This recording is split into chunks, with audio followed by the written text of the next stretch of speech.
sit here, stuck inside our home, while the usually crisp mountain air is too unhealthy to breathe, too toxic for the many activities I would normally do in our beautiful mountains, on our lakes, rivers, and in our forests. In times like this, I wish these fires would die quickly. I wish, perhaps, that they never even start, but there is more to the story of wildfires, much more that we all need to understand. So I ponder their history. After all, nature is a master of balance. I'm reminded of a saying I stumbled upon at the High Desert Museum. Change is a constant in the rhythm of the forest.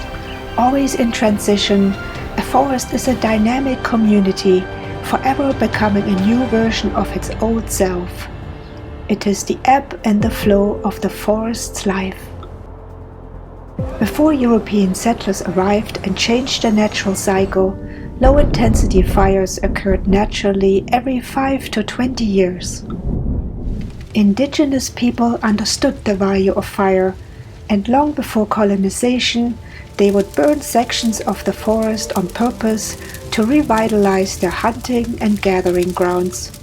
These low-intensity fires helped forests become more resistant. Patches of burned areas prevented new fires from spreading. These controlled burns fostered diversity, keeping forests open with vibrant grasses, wildflowers, and fire-resistant trees. But then, history took a different turn.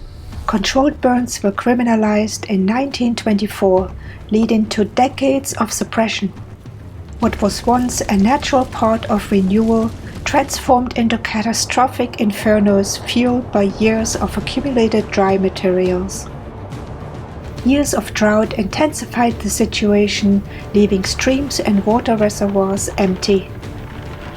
Grass and fallen trees are so dry that the tiniest spark will ignite them. Today, the majority of wildfires, about 85%, are caused by human activity, throwing away cigarettes, leaving campfires unattended, igniting fireworks, and even arson. It's a heartbreaking reality. Firefighters are at their limits year after year as they respond to fires such as these over the summer. 132 human-caused fires so far in Central Oregon. Not only are firefighters exposed to toxic smoke as they battle the flames, but whole communities are engulfed in thick layers of haze for weeks. I visited Oakridge last year as the Cedar Creek Fire burned 86,000 acres in its path.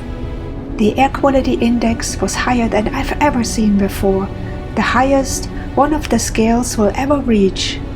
But residents walked the streets, ate at food trucks, and the kids waited for the school bus. These sights and the toxic air took my breath away. Communities suffer, and some people lose everything, but the forests also tell their stories. The otherwise fire-resistant, majestic ponderosa pines burn.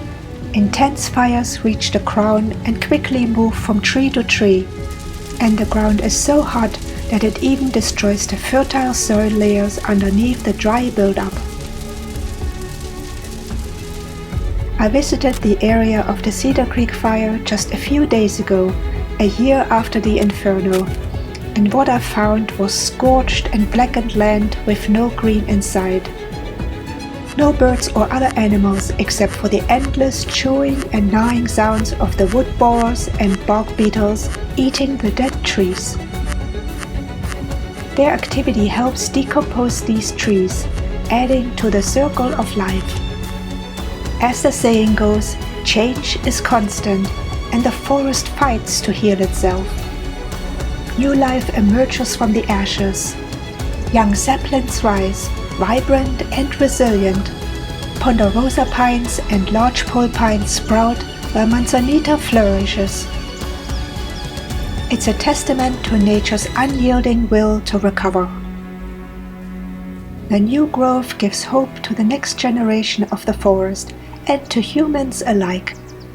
We're learning from the past, restoring the natural balance through controlled burns and indigenous wisdom.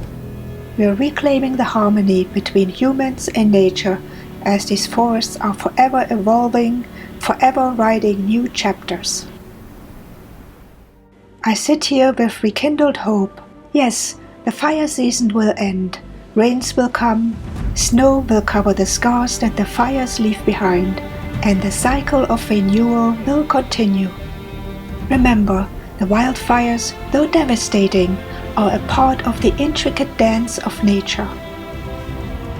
It's up to us to respect that rhythm and to find ways to coexist, to heal, and to protect the lands we love.